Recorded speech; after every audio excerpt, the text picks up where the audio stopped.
today we're going to continue our discussion on 4.1. So yesterday we talked about polynomials, writing them in standard form, the degree, the leading coefficient, and then what the shape of the graph is based on that degree and the leading coefficient.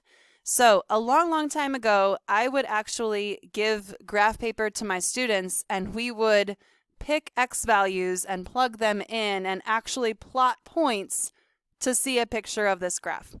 We're not doing that anymore. We're not. On your tests and on your assignments, most of these problems are 4 graphs that are given to you multiple choice style, and you have to decide which of those 4 graphs matches the polynomial. And you can do that by picking up on a few clues in the actual polynomial. So in this first one, we need to talk about the degree and the leading coefficient, which if you did the notes yesterday, you're already familiar with degree and leading coefficient. If you did not do the notes yesterday, you need to watch the 4.1 part 1 notes video. The degree is the largest exponent. So in this polynomial, 3 is our degree. But we honestly don't care what the number is. We care if the degree is odd or even. So I'm going to write right above here, odd or even. So is 3 an odd number or an even number? It is an odd number. The leading coefficient is the number in front of the term that has the largest exponent. And we honestly don't care what the number is. We just care, is it positive or negative? In this case, it is negative.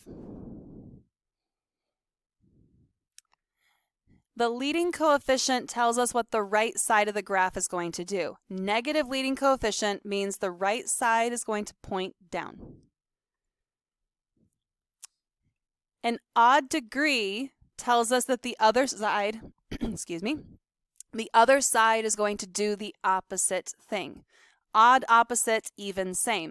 So the left side is not going to point down, it's going to do the opposite, it's going to point up. So of your 4 graph choices, 2 of them, just sketch something real quick, 2 of them will be something like this, and 2 of them will be something like this.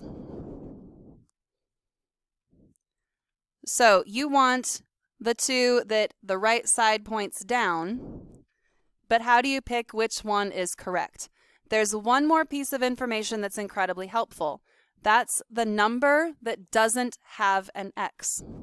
The constant term, the number that doesn't have an x, is going to be your y-intercept.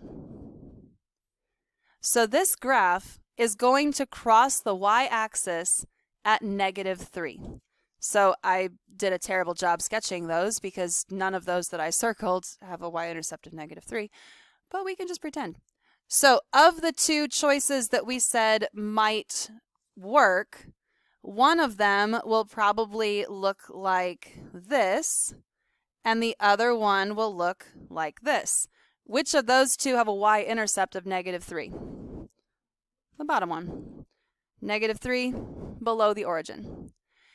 If we were actually graphing this, I would find -3 on here, and I know the left side is going to go up, the right side is going to go down, and then I'd plot points around that, around 0. I'd probably plot like -2, -1. I already know 0, 1, 2, plug those in, plot the points, and make the picture of the graph.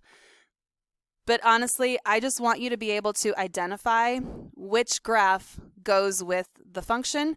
And if you look at the degree, the leading coefficient, and the y-intercept, that's usually enough information to give you the picture of the graph.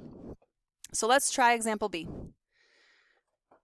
What is the degree in example B?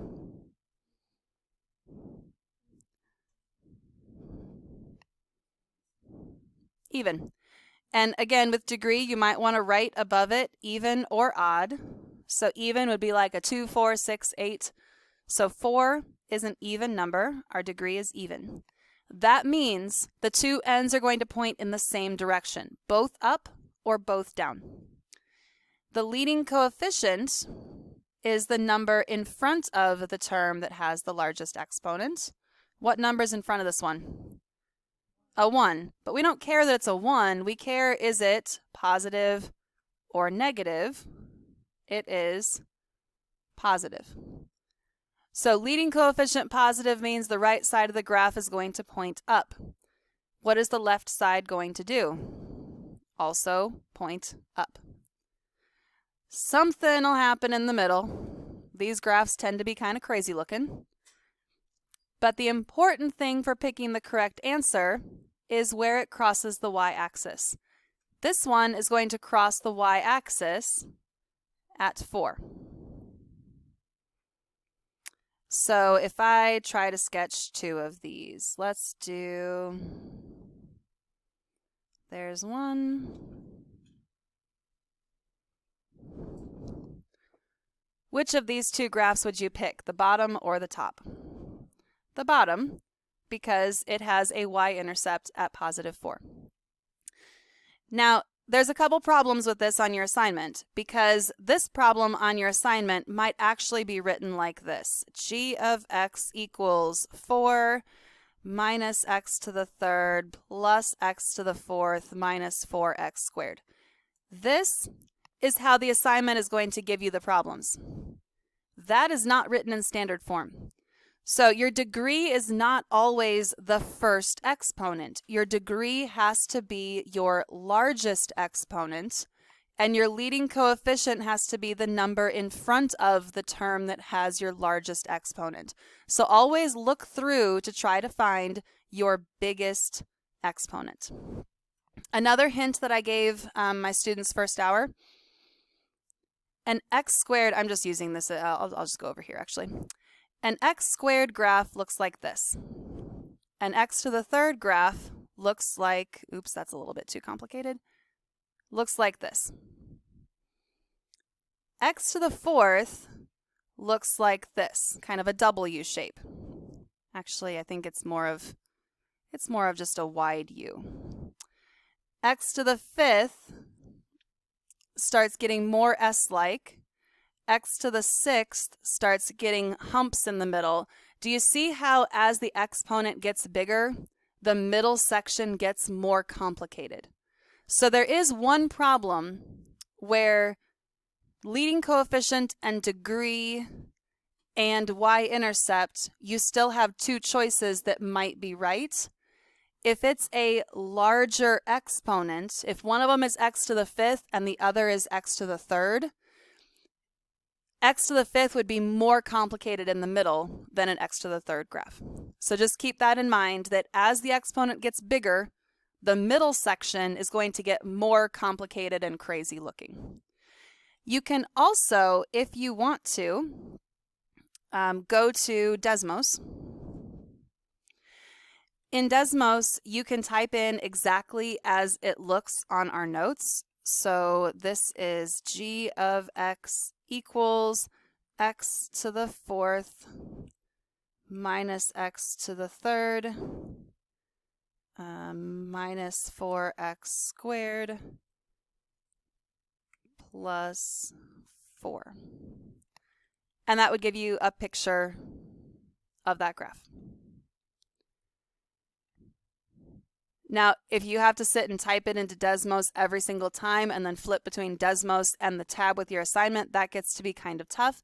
So I would prefer it if you just try to use your brain and figure out which one is correct.